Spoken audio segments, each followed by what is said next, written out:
Ya Bante, ini kembali kita mau bahas topik terkait yang seputar perkembangan batin seseorang. Ini adalah satu hal yang mungkin penting juga untuk dibahas nih Bante. Saya dapat satu pertanyaan nih. Gimana sih caranya seseorang itu untuk bisa bebas dari penyesalan? Nah itu Iya. penting karena orang yang punya penyesalan tuh rasanya batinnya nggak happy, Oh nggak iya, tenang dan seterusnya. betul. Tapi mungkin Bante untuk pertama bisa berikan apa sih penyesalan yang dimaksudkan dalam perkembangan batin kita? Yang Iya, menghambat atau itu justru mendukung? iya. Jadi kalau di dalam bahasa Bali, penyesalan itu disebut sebagai wipatisari. Oke. Iya, jadi penyesalan. Kalau nggak menyesal awi patisara. Iya, betul. Mm-mm. Iya. Nah, biasanya kalau Sang Buddha menyampaikan orang itu menyesal itu disebabkan karena setidaknya dua hal. Oke. Yang pertama adalah dia menyesal karena dia tahu dia belum melakukan kebaikan. Mhm. Nah, ketika dalam hidupnya ini dia merasa tidak pernah melakukan kebaikan, dia muncul rasa penyesalan. Menyesal, kenapa kok belum melakukan kebaikan? Dia menyesal dalam kehidupan sekarang dan biasanya juga muncul kekhawatiran. Khawatiran. Khawatir nanti dampaknya bagaimana? Setelah kematian bagaimana? Saya belum melakukan banyak kebajikan atau saya belum melakukan kebajikan. Nah, itu juga ini juga menjadi satu rintangan batin dalam meditasi yang dalam panca niwarana atau 5 rintangan batin adalah kukuca. Nah, itu adalah kekhawatiran yang muncul dari penyesalan. Menyesal karena pertama merasa dirinya belum melakukan kebajikan. Ya. Nah, yang kedua adalah menyesal muncul karena dia merasa sudah melakukan kejahatan. Oke. Ya, jadi karena dia melakukan kejahatan, maka dia menyesal. Menyesal kenapa kok dia melakukan kejahatan. Dan ini juga menimbulkan kekhawatiran. Khawatir nanti kalau saya meninggal atau saya katakan orang jahat kan kadang khawatir masa depannya kan. Kalau misalnya orang suka mencuri misalnya kan khawatir terus kan, nanti ada polisi yang datang, nanti ada orang yang datang dan sebagainya. Termasuk nanti ketika meninggal bagaimana. Nah, kekhawatiran ini muncul karena penyesalan dan penyesalan muncul karena seseorang merasa dirinya salah satunya adalah sudah melakukan kejahatan. Oke. Nah, ini sebab mengapa seseorang menyesal. Maka kalau kita lihat dalam salah satu yaitu syair Dhammapada, nah Sang Buddha mengatakan bahwasanya di sini dia menderita, di sana dia menderita. Iya, betul. Jadi ada istilah idatapati pecatapati. Di sini dia menderita, di sana dia menderita. Di kedua alam pembuat kejahatan dia menderita.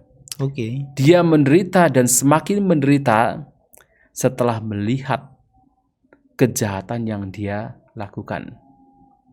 Nah, artinya ketika mengingat kembali kejahatan yang dia lakukan, nah muncul penderitaan yang salah satunya adalah penyesalan. Menyesal kenapa kok saya melakukan kejahatan. Oke. Nah, jadi penyesalan biasanya demikian. Tapi juga ada satu syair juga yang disampaikan oleh Sang Buddha yang di situ mengindikasikan penyesalan itu muncul ketika orang berpikir-pikir tentang yang lampau. Oke, itu kukuca ya. Ya. Konteksnya kukuca ya, selalu mengingat yang sudah lewat ya. Yang sudah lewat ya. Itu juga bisa memunculkan penyesalan. Jadi pernah ada sesosok dewa datang pada Sang Buddha. Nah, dewa ini merasa heran gitu kan, kagum, takjub. Ini para biku tinggal di hutan, makan cuma sekali, hidup selibat, tapi kok wajahnya cerah. Iya. Karena kan biasanya orang bahagia, nah kalau ukuran bahagia itu adalah kesenangan indera kan, tinggalnya di kota, makan sebanyak mungkin. Kalau bisa istrinya tidak hanya satu kan begitu. Kalau ukurannya adalah bahagia itu muncul dari kesenangan indera kan. Iya. Ini biku malahan melawan arus. Iya. Sudah tinggal di hutan, makan sekali sehari, hidup selibat lagi. Iya. Tapi kok kelihatan bahagia, wajahnya cerah. Nah, ini ditanyakan kepada Sang Buddha. Sang Buddha menjawab, Ketika seorang biku ini kenapa wajahnya cerah? Kenapa? Dia tidak berpikir-pikir yang lampau dan juga tidak berharap yang akan datang. Dan dia hidup hanya di masa sekarang. Ya. Nah, ditambah lagi ketika seseorang menyesali yang lampau dan bernafsu terhadap yang akan datang, dia seperti tumbuhan menjalar yang dipotong layu. Artinya dia menderita. Nah, di sini menarik karena apa? Menyesali yang lampau. Oke. Kalau kita perhatikan, ketika kita itu berpikir-pikir tentang yang lampau, walaupun bukan kejahatan yang dilakukan, tapi berpikir-pikir tentang pengalaman yang lampau, biasanya penyesalan muncul. Ya. Misalnya, kalau kita mengalami pengalaman yang menyenangkan di masa lampau. Oh, ini paradoks pikiran ya. Iya, iya kan? Iya. Akan muncul penyesalan. Betul. Iya, kenapa kok sekarang saya tidak mengalami lagi kan? Nah, gitu kan? Iya. Tapi kalau misalnya dulu mengalami pengalaman yang tidak menyenangkan, Iya. menyesal juga. Menyesal. Kenapa kok dulu saya mengalami pengalaman yang tidak menyenangkan? Menyesal juga. Jadi ketika berpikir-pikir yang lampau, penyesalan juga muncul. Makanya Samudra menyampaikan hidup saat ini dan sekarang. Itu lebih penting. Karena yang lampau sudah ditinggalkan. Nah, ini kalau kita bicara apa itu penyesalan. Penyebabnya itu adalah karena itu. Bante, ini apakah nanti ada intervensi pengaruh dari orang yang punya power atau yang orang yang nggak punya power sama sekali dalam konteks kekuasaan dan sebagainya? Kalau dia melakukan kesalahan, ya enjoy-enjoy aja. Tapi orang yang nggak punya power ketika melakukan kesalahan, tapi penyesalannya luar biasa. Apakah ada pengaruh ya Bante ya, dari variabel terkait dengan punya power atau enggak?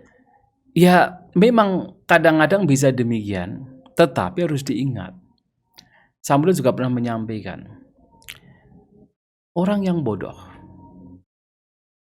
masih merasa bahagia dengan kejahatan yang dilakukan selama belum berbuah. Oke. Selama belum berbuah. Karena dia berpikir nggak ada buahnya juga. Nggak ada buahnya. Iya. Ya kan? Tetapi dia akan menderita ketika buahnya muncul. Dan padahal kalau sesuai dengan hukum karma, setiap perbuatan pasti memberikan buah. Ya.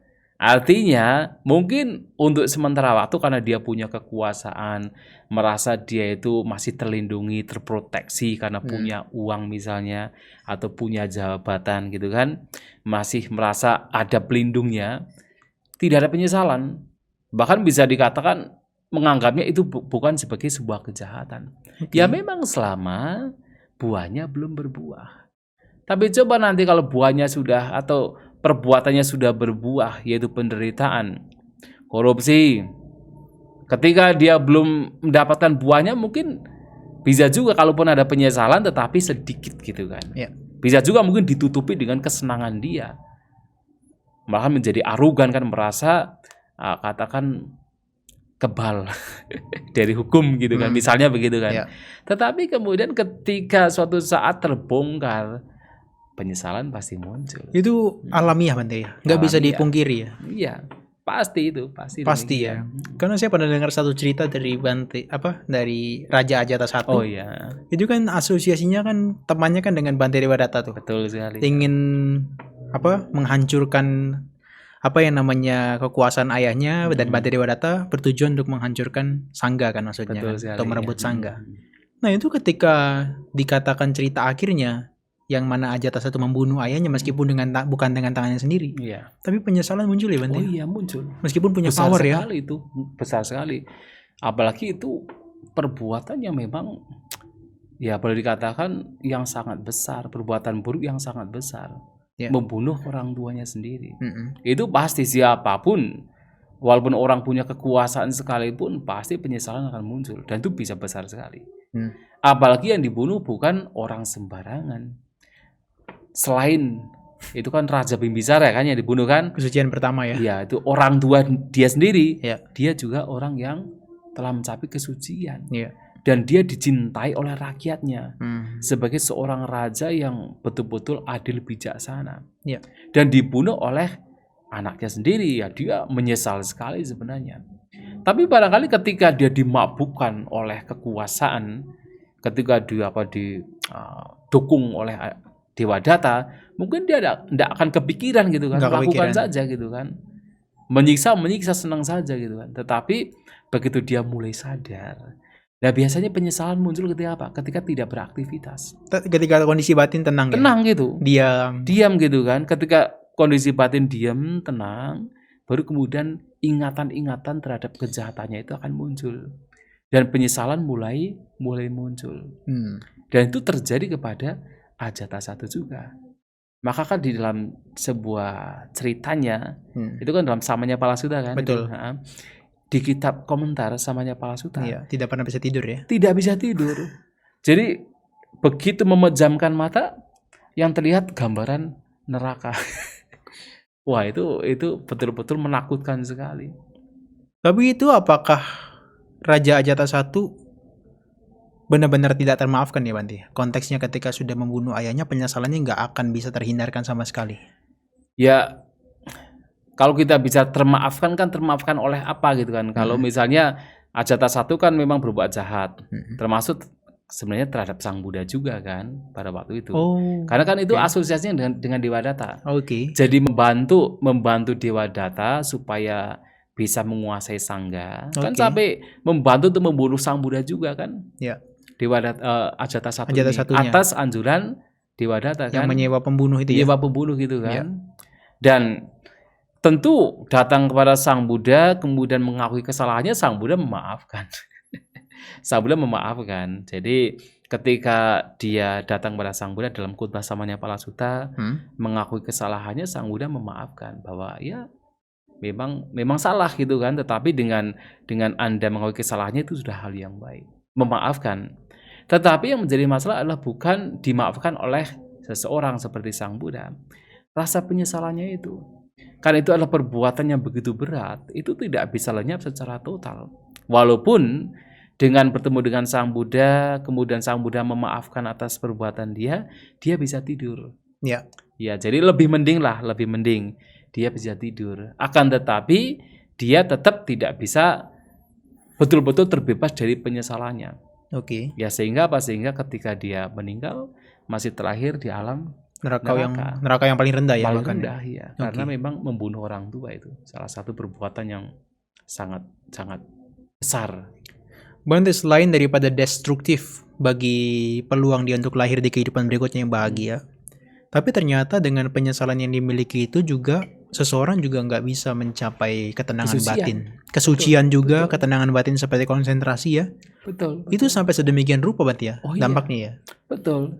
Jadi penyesalan ini kan salah satu dari tadi 5 rintangan batin, yaitu kukuca, yang itu memunculkan kekhawatiran. Orang yang menyesal terus khawatir, dan itu harus dilenyapkan. Selama itu tidak dilenyapkan, ya kesucian tidak akan diperoleh. Jangankan kesucian, kalau 5 rintangan batin ini, kukuca ini tidak dilenyapkan, jana pun tidak diperoleh, apalagi kesucian, ya kan? Sehingga ini memang harus dilenyapkan.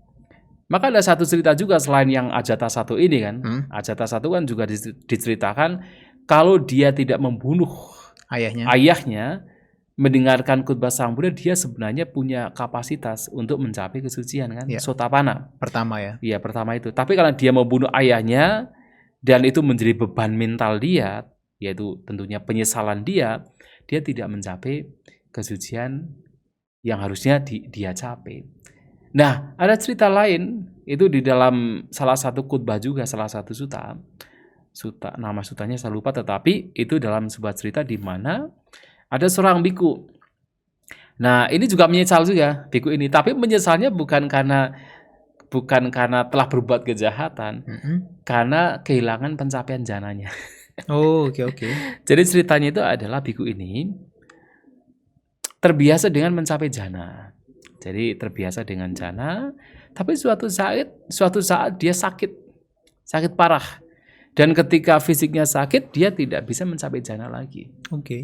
Jadi muncul rasa menyesal, kenapa kok saya tidak mencapai jana lagi gitu kan, dengan badan yang sakit.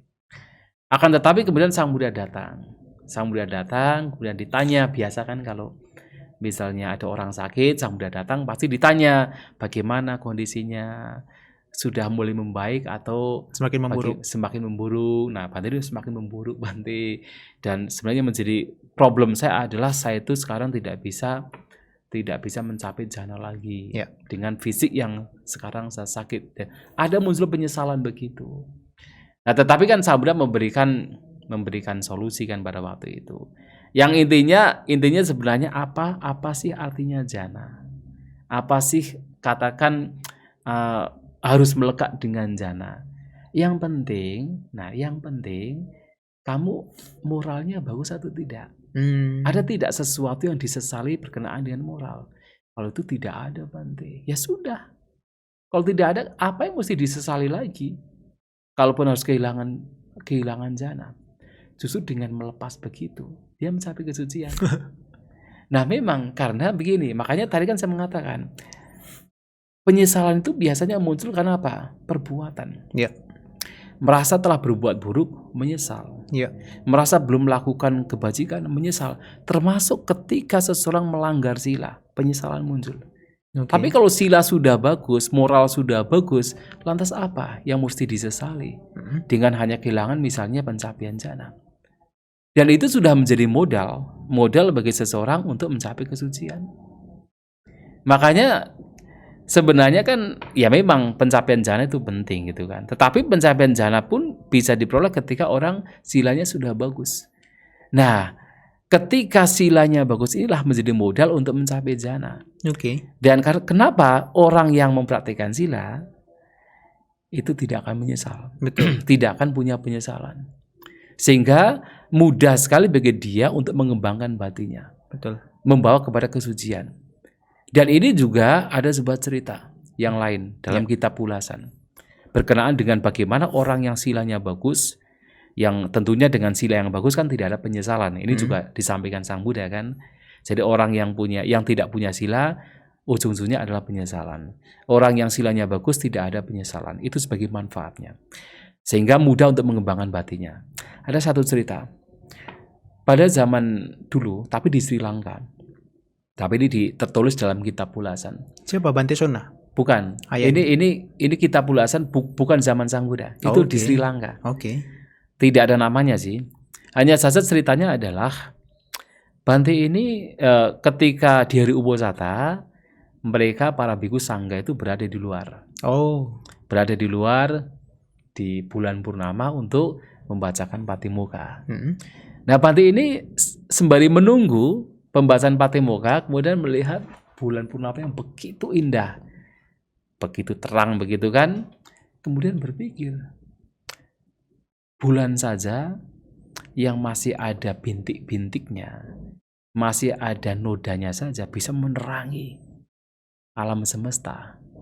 Sila saya perhatikan dari awal saya mengenakan jubah sampai sekarang tidak ada satupun bintik, tidak ada satupun noda. Nah, dari apa? Dari apa? Merenungkan silanya yang begitu murni, muncul bintik kegiuran. Kan beda kan? Ya. Kalau silanya tidak murni, pikir-pikir kan menjadi menyesal kan? Betul. Bagaimana bisa memunculkan kebahagiaan? Nah, bagi orang tersebut merenungkan silanya bagus, muncul kegiuran bintik.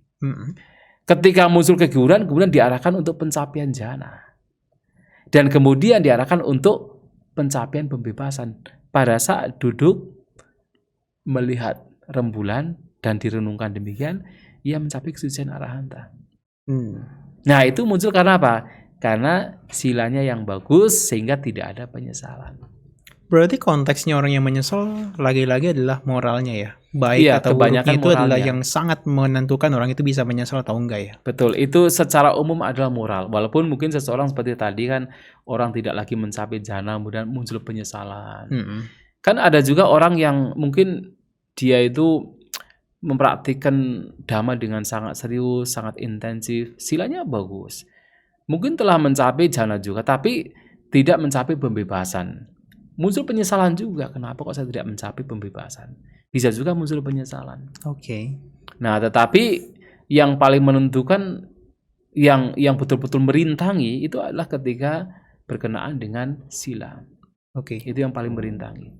Bante boleh nggak berikan batasan antara penyesalan yang konteksnya dalam kehidupan ini masih bisa mendukung perkembangan batin kita, dan satu bagian yang sama sekali tidak bisa mendukung perkembangan batin kita, seperti contoh Bante Ajatasa, Raja Ajatasa tadi. Ya, jadi kalau penyesalan yang muncul karena kemoralan itu jelas itu tidak mendukung bagi pembebasan.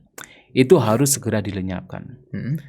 Dan dari kemoralan ini juga ada beberapa hal yang memang kemudian sampai memungkinkan orang tersebut tidak bisa mencapai pembebasan.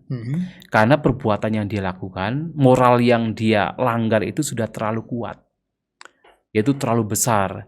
Yaitu seperti membunuh orang tua, membunuh arahat, melukai sang Buddha. Termasuk kalau para biku memecah belah sangga. Dan itu adalah perbuatan yang perbuatan buruk yang sangat-sangat besar, sehingga bahkan sampai merintangi orang tersebut untuk bisa mencapai pembebasan. Nah, tetapi ketika orang melanggar aturan kemoralan yang belum sampai sejauh itu masih bisa diperbaiki. Nah, orang demikian masih punya kesempatan untuk mencapai kesucian asal penyesalan tersebut itu dihilangkan. Tapi kalau selama itu ada penyesalan, ya itu mengganggu dan itu merintangi. Tapi kalau penyesalan tersebut bisa dihilangkan, itu masih orang demikian bisa mencapai kesucian. Ya, ada juga bentuk penyesalan yang sebenarnya justru bisa memotivasi. Contoh? Ya, contohnya adalah kita merenungkan Dhamma. Yang seperti tadi misalnya.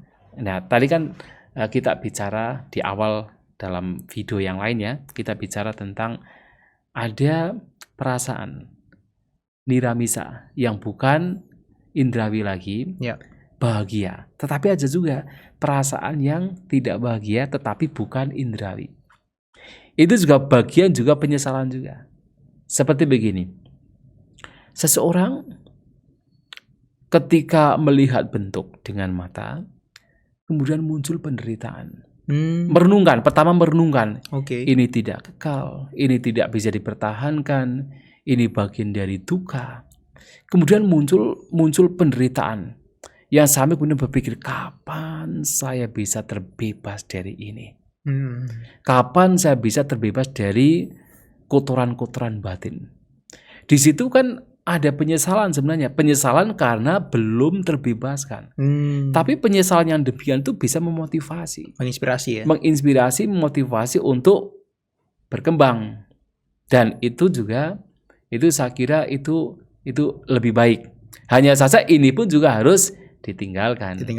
Harus dilenyapkan. Kalau masih ada di situ ya itu juga menjadi perintang juga. Kalau Siddhartha nggak berjuang, hanya melihat penderitaan terus-menerus ya. Yang empat peristiwa itu terus-menerus terngiang-ngiang terus-menerus, nggak berjuang sama nggak aja. Nggak terbebaskan. Bante, saya pernah baca salah satu bagian daripada penjelasan di kitab ulasan ya. Itu disebutkan bahwasanya kalau yang namanya penyesalan, obatnya itu atau penawar itu adalah rasa bahagia. Ya tentu. Suka. Betul. Tentu rasa bahagia, tapi rasa bahagia itu kan muncul karena apa? Bebas dari penyesalan itu sendiri. Iya. Makanya untuk bisa terbebas dari penyesalan yang muncul karena pelanggaran kemoralan, seseorang itu harus apa? Kalau di dalam kehidupan kebikuan itu harus ada apati desana. Ya. Pengungkapan kesalahan yang dia lakukan. Nah, ini satu contoh adalah pada zaman dulu ada seorang biku bernama Badali. Ya. Ada khotbah namanya Badali Sutta. Nah, Bante ini sebenarnya Sang Buddha ini memberikan nasihat kepada para siswanya untuk makan sekali sehari. Tetapi kemudian Bante ini menyampaikan, nggak bisa Bante makan sekali sehari gitu kan. Kemudian Sang Buddha mengatakan, nggak apa-apa, bisa kok pergi pindapata atau ketika diundang makan oleh berumah tangga, makan di sana. Nanti pulangnya bisa membawa makanan sisa untuk kemudian dimakan di wihara. Jadi bisa makan 2 kali. Tetapi Bante Badali ini tetap tidak bisa. Nah, beliau tuh makan ya kapan saja. Kapan saja beliau tuh makan. Mau pagi, mau siang, mau malam dia makan gitu kan. Nah, akan tetapi selama masa puasa, jadi spending rainy retreat, rainy season, di musim hujan, tetap melakukan demikian. Di akhir masa puasa, dia merasa menyesal. Kenapa kok saya ketika sang guru, sang Buddha memberikan nasihat, kok saya menentang gitu kan. Muncul penyesalan. karena menentang apa yang disampaikan oleh Sang Buddha dan tidak melakukan apa yang disampaikan oleh Sang Buddha. Dan ingin sekali bagaimana supaya bisa terbebaskan dari rasa penyesalan kan. Nah kemudian atas anjuran para biku lain dimintalah untuk menemui Sang Buddha, meminta maaf, mengungkapkan kesalahan. Itu juga bentuk bagian dari apati di sana atau mengungkapkan kesalahan. Datang kepada Sang Buddha, kemudian bersujud kepada beliau, mengungkapkan kesalahannya. Apa yang telah diperbuat, pelanggaran kemoralannya, tidak menaati apa yang dinasihatkan oleh Sang Buddha, dan ia berjanji untuk memperbaiki, untuk bisa restraining, bisa mengendalikan diri di masa mendatang.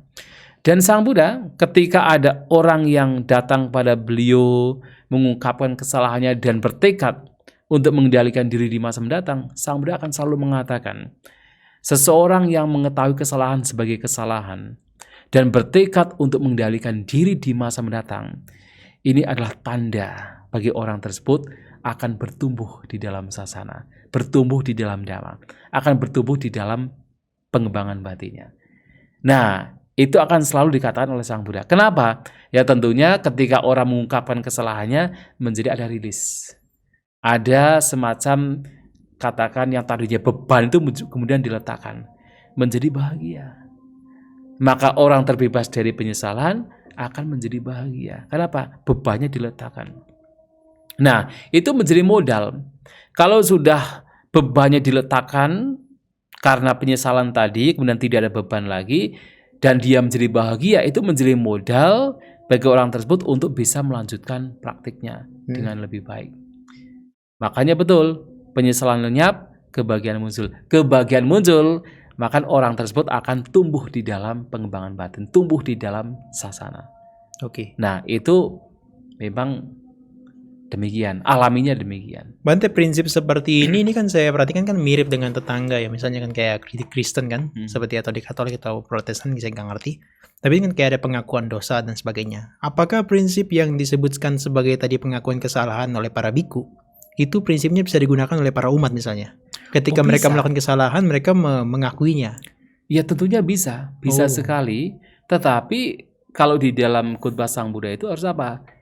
Ke orang yang bijaksana. Jadi kita mengungkapkan kesalahan kita, apa yang kita berbuat sebagai salah kepada orang bijaksana. Penting loh orang bijaksana. Kalau kita hanya mengungkapkan kepada orang yang sembarang orang, bukan orang bijaksana, ya bukannya akan diberikan solusi. Malahan diumbar malahan nanti akan disebar ke sana kemari, kemudian bukannya orang yang tadinya mengungkapkan kesalahan menjadi tenang, malahan menjadi lebih gelisah karena tidak punya solusi, tidak mendapatkan solusi. Malahan masalahnya menjadi bertambah, misalnya begitu kan. Makanya Sang Buddha mengatakan harus pergi ke orang bijaksana untuk mengungkapkan kesalahannya supaya orang mendapatkan solusi. Tetapi bukan berarti mungkin ya nggak tahu juga ya dengan dalam konsep yang lain. Tapi dalam konsep ajaran Buddha adalah walaupun seseorang mengungkapkan kesalahannya dari apa yang telah dia perbuat, bukan berarti perbuatan buruk yang dia lakukan tidak akan berbuah. Langsung nihil enggak ya? Iya nggak nihil, tetap akan berbuah. Jadi akan berbuah, tetapi karena batinnya sudah berkembang, seandainya pun juga berbuah, tapi tidak akan memberikan efek kan? Iya. Kan seperti kalau misalnya orang melakukan kejahatan, kemudian karena buah dari kejahatannya dia itu kehilangan uang 5 juta. Tapi karena dia batinnya sudah terlatih, ya dia akan enjoy saja, tidak kemudian menderita, hanya kehilangan 5 juta kan. Tapi berbeda kalau orang melakukan kejahatan, batinnya tidak dilatih, batinnya tidak bahagia, kehilangan 5 juta, apa yang terjadi? Semakin menderita. Semakin menderita ya. Iya toh. Kayak kemarin saya nonton Bante satu berita itu penting ya menurut saya. Kan ada gembong narkoba itu kan, namanya Freddy Budiman itu kan. Itu dia udah divonis mati dan nggak boleh lama-lama, harus divonis mati segera. Dan tapi ketika divonis mati dia bisa hafal 30 juz katanya. Al-Quran. Hebat. Dan dia bisa khatam 7 kali sebelum 2 hari dieksekusi. Dan dia cuma minta 2 permintaan kok katanya. Untuk dia bisa happy, dia bisa mati dengan tenang. Itu katanya cuma minta 2, matanya dibuka ketika dieksekusi, supaya dia bisa melihat dosa-dosanya seperti apa. dan diberikan waktu, misalnya dihitung sampai 10 itu, di waktu 5 terakhir untuk mengucapkan kalimat yang dia yakini. Dan banyak orang yang memberikan semacam Komentar. reaction. Saya belum tentu lo bisa mati seperti dia. Padahal dia adalah orang yang kalau di masyarakat sangat jelek banget menurutnya. Ya kan? Tapi kalau misalnya dia punya kebijaksanaan dalam konteks dia bergaul dengan yang bijaksana, mengungkapkan kesalahan dan bertobat, itu bisa jadi penawar Bante ya. Oh iya. Bagi kan? penyesalannya dia ya. Oh iya betul sekali. Itu penting sekali. Makanya kan ada cerita juga kan pada zaman Sang Buddha yang Bhante Sariputta itu. Oke. Yang ada seorang algojo. Ya kan? betul. Nah dia kan Tambadatika. Iya betul. Itu kan waktu itu kan mau, kalau nggak salah mau dibunuh ya tuh, atau mau dieksekusi atau gimana ya? Atau dia menyesal? Dia udah selesai. Tugasnya sebagai algojo dia udah selesai. Tapi penyesalan muncul Penyesalan muncul kan. Nah, itu kan bahaya sekali kan. Tapi Bhante Sariputta kan memberikan motivasi kan, memberikan semangat dan bertanya, kamu ketika melakukan pembunuhan atau ketika menjadi algojo itu memang kamu punya niat untuk membunuh atau bagaimana? Ya tidak kan, itu kan memang tugas saya karena saya diperintah gitu kan. Ya sudah, itu kan karena diperintah gitu kan. Nah ini kan menjadi satu semacam membuat dia itu menjadi lebih tenang kan. Betul. Lebih tenang, dan itu membantu sekali algojo ini untuk ketika meninggal, dia meninggal dengan tenang. Berarti memang nasihat dari bijaksanawan penting ya? Penting sekali. Tapi kalau kemudian yang menasihati bukan orang bijaksanawan, waduh, kamu kalau buruk nanti masuk neraka, tambah lagi. Bukan jadi penawar, malah pendukung, dia makin hancur. Oke, Bante. Kira-kira apa lagi Bante yang bisa mendukung dia bebas dari rasa penyesalan bagi rumah tangga khususnya? Betul. Ketika sudah banyak melakukan kesalahan dan belum melakukan banyak kebaikan di dalam kehidupan ini juga. Ya makanya itu tadi, pertama adalah mengungkapkan kesalahannya kepada orang bijaksana. Oke. Kemudian setelah itu bertekad di masa mendatang, walaupun waktunya tinggal sebentar gitu misalnya, di masa mendatang akan tetap menjaga perbuatannya. Perbuatan jasmaninya, ucapannya, dan juga pikirannya. Bertekad betul-betul melakukan itu. Ya sudah, kalau sudah demikian, kenapa tidak perlu menyesali lagi? Toh yang sudah lewat tidak bisa kita kembali lagi kan. Kita yang terpenting sekarang adalah hidup sekarang saat ini. Kita sudah melakukan yang terbaik saat ini dan sekarang, ya sudah, terus mau apa lagi? Dan itu yang bisa kita lakukan yang terbaik. Itu yang penting untuk kita lakukan. Oke. Jadi mengungkapkan kesalahannya kepada orang bijaksana dan melakukan yang terbaik setiap momennya. Mulai melakukan yang terbaik.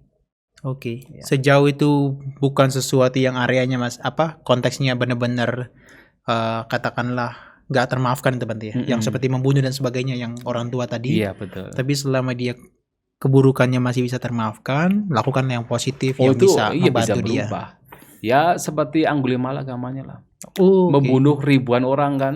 Okay. Tetapi masih juga mencapai pembebasan. Tapi untung nggak bunuh ibunya. Nah itu kalau ibunya itu nggak bisa itu. Udah nggak bisa lagi Bante. Nggak bisa lagi itu, makanya itu kan.